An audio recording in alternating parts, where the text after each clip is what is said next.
Hello my dear students, मैं engineer Deepa आप सभी के साथ एक और नई इंफॉर्मेशन, एक और नई वैकेंसी अपडेट के साथ आपके सामने यहाँ मौजूद हुई हूँ। और इस बार जो वैकेंसी है वो हमारे सभी कैंडिडेट्स, चाहे वो आईटीआई हैं, डिप्लोमा होल्डर्स हैं, डिग्री होल्डर्स हैं और इवन चाहे हमारे एमटेक होल्डर्स हैं और चाहे इवन हमारी मेडिकल डिग्री होल्डर्स हैं, उन सब के लिए कोई ना कोई वैकेंसी की अपडेट यहाँ पर लेकर मैं आपके सामने आई हूँ। और ये वैकेंसी हमारी निकली है इसरो की तरफ से। जी हाँ, कुछ दिन पहले भी इसरो की तरफ से वैकेंसी आई थी, लेकिन अब जो इसरो में वैकेंसी निकली है वो इसरो के HSFC डिपार्टमेंट से निकली है। HSFC डिपार्टमेंट क्या है? ह्यूमन स्पेस फ्लाइट सेंटर है। इसमें यहां पर आप सबसे नीचे जाएंगे तो ये आप पाएंगे कि ये आज ही आपका नोटिस आया है। ये इसका शॉर्ट नोटिस पहले आ चुका था, लेकिन डिटेल नोटिस आज ही आपकी फुल नोटिफिकेशन जो ऑफिशियल आई है वो अभी आई है। इसमें क्या है? टेक्नीशियन बी की, ड्राफ्टमैन बी की, असिस्टेंट राजभाषा, साइंटिस्ट असिस्टेंट, टेक्निकल असिस्टेंट और मेडिकल ऑफिसर SDSC, इन सब की पोस्ट निकाली है। जैसे आप इस पे जाएंगे तो आपके सामने ये पूरी रिक्रूटमेंट खुलकर आ जाएगी। ठीक है भाई, तो ये आपकी वही मैंने बताया ह्यूमन स्पेस फ्लाइट सेंटर की तरफ से, बेंगलोर की तरफ से निकाली गई है। इसमें ये सबसे पहली जो पोस्ट है वो है एविटेशन मेडिसिन, ये मेडिकल वालों के लिए है। इसमें उसने बोला है यहाँ पर कि यहाँ पे 2 साल का एक्सपीरियंस मैंडेटरी है, एक ही पोस्ट है। MBBS की डिग्री होनी चाहिए। फिर स्पोर्ट्स मेडिसिन इसमें भी उसने क्या बोला है? MBBS की डिग्री हो और MD भी होने चाहिए। फिर इसके बाद एक्सपीरियंस भी है। मेडिकल ऑफिसर, इसमें भी MBBS और 2 साल का एक्सपीरियंस मांगा गया है। अगर कोई आपके भाई MBBS डिग्री होल्डर्स कैंडिडेट या आपके नॉन में हो, आपके बहन भाई फ्रेंड्स, तो उन्हें भी बताइएगा। इसके बाद टेक्निकल पोस्ट पे आ जाऊं तो सबसे पहले हाईएस्ट पोस्ट से बात करेंगे, पहले एमटेक वाले, फिर बीटेक, फिर डिप्लोमा डिग्री की। फिर हमारे सबसे पहले आते हैं स्ट्रक्चरल डिजाइन। इसमें यहाँ पे क्या कह रहा है कि आपकी स्ट्रक्चरल इंजीनियरिंग यानी कि सिविल में एमटेक की मैंडेटरी है। एमटेक या ME होना आपके लिए जरूरी है विद प्री एलिजिबिलिटी क्वालिफाइंग। यहां पर क्या कह रहे हैं? With pre eligibility qualifying BE B Tech, यानी कि बीटेक के साथ आपने एमटेक की होनी जरूरी है। ठीक है। फिर इसके बाद यहां पर उसने क्या कहा, क्या क्या आपका सिलेक्शन प्रोसेस है वो भी बताऊंगी। पहले सारी पोस्ट देख लेते हैं। फिर दूसरी जो हमारी टेक्निकल इंपॉर्टेंट पोस्ट आती है वो है इंस्ट्रूमेंटेशन इंजीनियरिंग की। इसमें भी एमटेक चाहिए आपकी इंस्ट्रूमेंटेशन से, अगर विद बीटेक। फिर इसके बाद यहां पर सेफ्टी, एक पोस्ट सेफ्टी रिलायबिलिटी की आती है। इसमें भी आपकी सेफ्टी इंजीनियरिंग में एमटेक होनी चाहिए। फिर उसने क्या कहा? इंडस्ट्रियल प्रोडक्शन से आती है। इसने एमटेक प्रोडक्शन में मांगी हुई है, प्रोडक्शन या इंडस्ट्रियल मैनेजमेंट में या इंडस्ट्रियल इंजीनियरिंग में एमटेक या ME की होनी चाहिए विद बीटेक, ये भी याद रखिएगा। फिर इसके बाद यहां पर आती है सेफ्टी, इंडस्ट्रियल सेफ्टी की। यहां पर भी उसने एमटेक ही मांगी है भाई। अच्छा, फिर इसके बाद थर्मल इंजीनियरिंग, यहां पर थर्मल इंजीनियरिंग में भी, इसमें भी एमटेक इन थर्मल इंजीनियरिंग चाहिए। फिर यहां पर आ जाए भाई। इसके बाद यहां पर अगर मैं बात करूं तो ये है मैकेनिकल, इसका नाम याद रखिएगा। फिर आइएगा TA की पोस्ट आती है, एक किसकी आती है? टेक्निकल असिस्टेंट की। ये हमारे बीटेक वालों के लिए, हमारे डिग्री वालों के लिए आती है। अगर मैं इसकी बात करूं टेक्निकल असिस्टेंट, सबसे पहले मैकेनिकल वालों की बात करूंगी। 13 पोस्ट मैकेनिकल की है। कितनी? 13 पोस्ट मैकेनिकल की। उसके लिए फर्स्ट क्लास डिप्लोमा होना चाहिए आपका। ठीक है। अच्छा, फिर उसके बाद यहां पर टेक्निकल के बाद आते हैं इलेक्ट्रॉनिक्स। 11 पोस्ट इलेक्ट्रॉनिक्स की है, उसमें भी डिप्लोमा चाहिए आपका। फिर 2 पोस्ट इलेक्ट्रिकल की आती हैं भाई। फिर इसके बाद फोटोग्राफी की है, उसमें आपका फोटोग्राफी या फिर सिनेमेटोग्राफी में आपका डिप्लोमा होना चाहिए। अच्छा, फिर यहां पर इसके बाद नेक्स्ट आ जाती है हमारी बीटेक वालों के लिए। बीटेक वालों के लिए पोस्ट है साइंटिफिक असिस्टेंट। आप अगर ITI होल्डर हैं, डिप्लोमा होल्डर हैं या डिग्री होल्डर हैं, आप अपनी अपनी पोस्ट का नाम याद रखिएगा। डिप्लोमा वालों के लिए टेक्निकल असिस्टेंट है और हमारे बीटेक वालों के लिए साइंटिफिक असिस्टेंट की पोस्ट है। सबसे पहले माइक्रोबायोलॉजी, इसमें आपकी BSc होनी चाहिए माइक्रोबायोलॉजी में। फिर यहां पर अगर बात करें, इसके बाद अगर मैं आ जाऊं तो यहां पर टेक्नीशियन की पोस्ट आती है भाई। इसके बाद ITI वालों की बात करूं तो ITI वालों के लिए टेक्नीशियन B के नाम से है भाई। इसमें सबसे पहले 22 पोस्ट है फिटर वालों के लिए। 22 पोस्ट किसकी है, फिटर वालों के लिए है। फिर इलेक्ट्रॉनिक मैकेनिक की 12 पोस्ट है।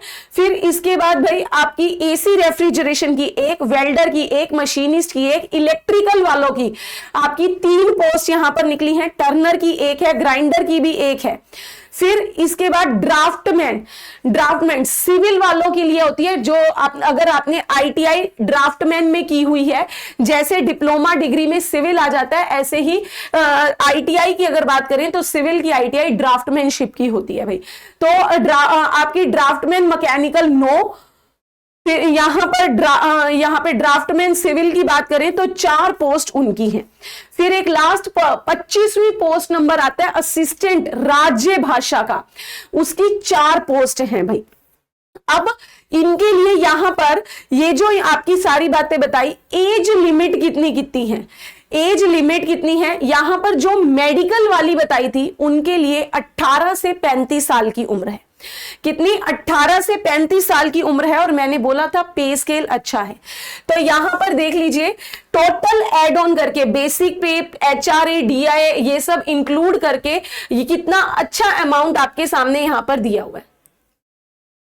1 लाख के करीब आपकी इसने बताई है सैलरी, काफी अच्छी है। फिर इसके बाद आपकी अगर मैं अपने यहां पर साइंटिस्ट इंजीनियर की बात करूं तो इसमें 18 से 30 साल की उम्र है और 84,150 रुपए की आपकी पे स्केल रहेगी भाई, ये याद रखिएगा। एमटेक वाली जो पोस्ट बताई थी ना, एमटेक थर्मल में, एमटेक इन प्रोडक्शन में, स्ट्रक्चर में, उनके लिए 84,000 के करीब की आपकी मंथली पे स्केल रहेगी और 18 से 30 साल आपकी एज है। फिर टेक्निकल असिस्टेंट जो डिप्लोमा वालों के लिए थी, उनके लिए बेसिक पे स्केल जो है वो आपकी 67,350 रुपीज रहेगी और 18 से 35 साल की उम्र रहेगी भाई। फिर इसके बाद टेक्निकल असिस्टेंट जिसमें आपका डिप्लोमा, अभी वही बता रही थी। फिर इसके बाद साइंटिफिक असिस्टेंट जिसमें बीएससी मांगी थी, उनका भी यही है भाई, जो हमारे डिप्लोमा वाले हैं। फिर टेक्नीशियन आईटीआई वालों के लिए भी एक बहुत अच्छी अपॉर्चुनिटी है ये। क्यों? क्योंकि पे स्केल पर जरा नजर डालिए भाई, पे स्केल कितना है, 32,550 रुपए का, तो काफी अच्छा है। 18 से 35 साल की आपकी एज ग्रुप है, ठीक है। इसके बाद यहाँ पे ड्राफ्टमैन वालों का भी सेम है भाई, जो आईटीआई वालों का है। राज्यसभा असिस्टेंट की बात करें 18 से 28 साल है। अच्छा, फिर अब बात आती है कि मैम इनमें सब में सिलेक्शन कैसे होगा, हमें क्या क्या करना है। जो आपकी एमबीबीएस वाली डिग्रीज हैं, जो मेडिकल वाली पोस्ट हैं, उनके लिए तो यहां पर screening test plus written test है। स्क्रीनिंग होगी उनकी तो पहले, वो मेडिकल वालों के लिए है। लेकिन अगर मैं अपने एमटेक वालों की बात करूं, डिप्लोमा वालों की बात करूं, या मैं आईटीआई वालों की बात करूं, उन सब के लिए सबसे पहले रिटन टेस्ट है, कंप्यूटर बेस्ड टेस्ट। फिर उसके बाद आपका स्किल टेस्ट है। जो फाइनल मेरिट लिस्ट बनेगी वो आपके रिटन टेस्ट के मार्क्स के आधार पर बनेगी। स्किल टेस्ट जो है वो 100 मार्क्स का होगा, लेकिन वो सिर्फ और सिर्फ क्वालिफाइंग नेचर का है, फाइनल मेरिट लिस्ट में उसका योगदान नहीं है। ये सारी बातें यहां पर उसने बताई हुई है। ये एज मैंने आपको साथ साथ बता दी। अप्लाई कैसे करना है, अब ये देखिए, ये आपको ऑफिशियल साइट जहां से मैंने ये आपकी पूरी नोटिफिकेशन डाउनलोड की है, www.isro.gov.in। 19 तारीख यानी कि कल से शुरू होगा, 19 सितंबर से 9 अक्टूबर तक आप ये फॉर्म भर सकते हैं। 19 सितंबर से 9 अक्टूबर, याद रखिएगा। फिर इसके बाद यहां पर अगर आपको बताऊं इसने कैसे आपको यहां पे भरना है, क्या क्या आपका पेमेंट कितने की है, जैसे मैंने आपको इसरो की पहले वैकेंसी में बताया था, सेम ऐसे है। आपके जो जनरल कैटेगरी के पर्संस हैं उनको 750 रुपए, 750 रुपए वो अपने आपकी फीस है वो आपको पे करनी है फॉर्म भरने की, और जिसमें से 250 रुपए इसरो रख के 500 रुपए आपको वापिस दे देगा। लेकिन याद रखना, वो 500 रुपए वापिस तब होंगे जब आप अपना फर्स्ट स्टेज यानी कि रिटन टेस्ट सीबीटी देने जाएंगे। जब आप सीबीटी देने जाएंगे तभी आपको उस सीबीटी देने के बाद आपको वहां पर वापस होंगे। और इसके अलावा जो हमारी वुमेन फीमेल कैंडिडेट्स हैं, SC ST हैं, PWD कैंडिडेट्स हैं या एक्स सर्विसमैन के कैंडिडेट्स हैं, उनकी की पूरी फीस रिफंड कर दी जाएगी आफ्टर फर्स्ट स्टेज यानी कि सीबीटी। अगर आपका फर्स्ट पेपर क्लियर हो चाहे ना हो, आप सिर्फ पेपर देने गए हैं अपनी, तो भी आपको ये फीस जो है वो रिफंड होगी। प्रॉपर तरीके से अपनी जो भी बैंक डिटेल्स हैं प्रॉपर भरिएगा, नहीं तो बाद में बच्चे बहुत बोलते हैं कि मैम हमारा रिफंड नहीं हुआ, ये नहीं, तो वहां पर कहीं ना कोई बैंक डिटेल में आपने कमी की होती है, उसको ध्यान से रखिएगा। ठीक है भाई, ये ध्यान में रखना है आपको। उसने क्या क्या मोड है पेमेंट करने के वो भी बताया है, यूपीआई है, इंटरनेट बैंकिंग है, डेबिट कार्ड, क्रेडिट कार्ड, ये सब आपके। अच्छा, फिर इसके बाद यहां पर आपके लिए जो मेन इंपॉर्टेंट पॉइंट है उस पर आ जाइए। यहां पे ये देखिए कि सिलेक्शन कैसे होगा। मेडिकल ऑफिसर्स वालों का मैंने बताया था स्क्रीनिंग और इंटरव्यू है, स्क्रीनिंग इंटरव्यू। हमारे जो टेक्निकल असिस्टेंट, साइंटिफिक असिस्टेंट या फिर टेक्नीशियन वाले हैं, ड्राफ्टमैन वाले असिस्टेंट, इन सब के लिए क्या है, written test plus skill test. क्या है भाई, रिटन टेस्ट प्लस में स्किल टेस्ट। रिटन टेस्ट आपकी जितनी नंबर ऑफ वैकेंसीज हैं उसके 1:5 के रेशो में आपको स्क्रीन वहां पर बुलाया जाएगा स्किल टेस्ट के लिए। अच्छा, अब पेपर में क्या क्या पूछा जाएगा मैडम, कैसा पेपर है।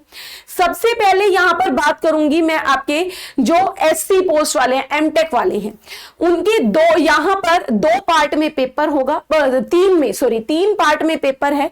पार्ट A और B ये तो आपके क्या है, पार्ट A टेक्निकल ऑब्जेक्टिव है, part B non technical objective है और पार्ट C डिस्क्रिप्टिव है।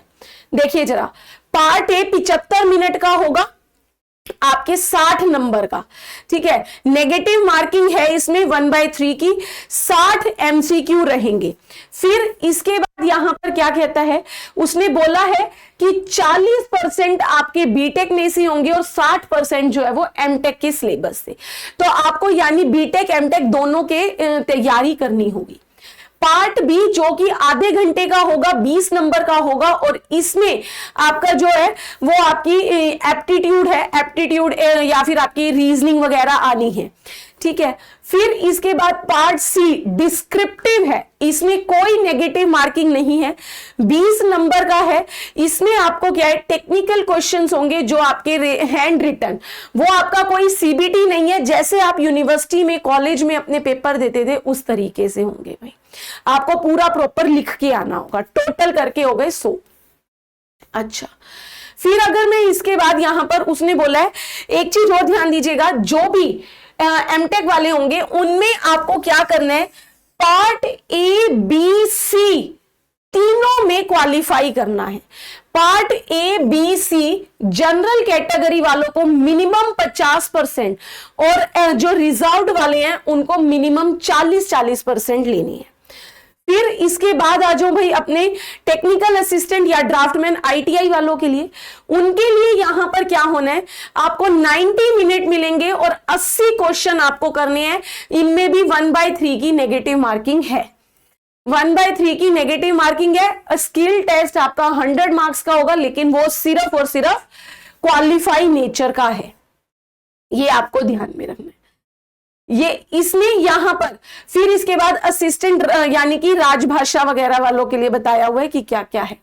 इसमें एक चीज और बता दूं, जो आपका एग्जामिनेशन सेंटर है उसके यहां पर आपको लगभग 18 से 19 जगह बताई हुई हैं, जैसे कि आपका यहां पर अहमदाबाद है, बेंगलोर है, बेलगांव है, भोपाल, भुवनेश्वर, चंडीगढ़, चेन्नई, नई दिल्ली में भी है भाई।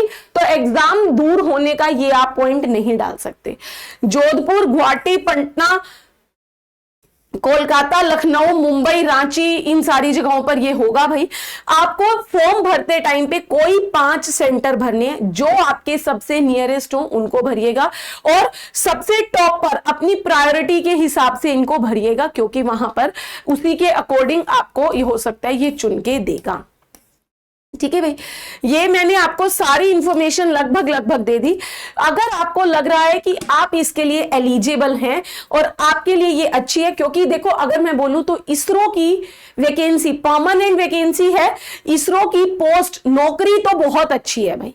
अब आपके ऊपर है कि आप इसमें कितना अपना इनपुट डालते हैं और कितना उसमें से आउटपुट लेते हैं। पे स्केल आपको बताया अच्छा है, ITI वालों के लिए भी मौका है, डिप्लोमा वालों के लिए भी मौका है और मास्टर्स वालों के लिए भी मौका है। ठीक है, अगर आपको लगे आप अच्छी पोस्ट है, आपके नियर बाय में है, तो जरूर भरिएगा। डेट याद रखिएगा 19 तारीख से 9 अक्टूबर तक। तो इस इंफॉर्मेशन को यहीं पर रखते हैं। अगर आपको कोई डाउट हो तो मुझसे ऑफलाइन कमेंट करके पूछ लीजिएगा, मैं आपकी नेक्स्ट वीडियो में उसकी मदद भी करूंगी।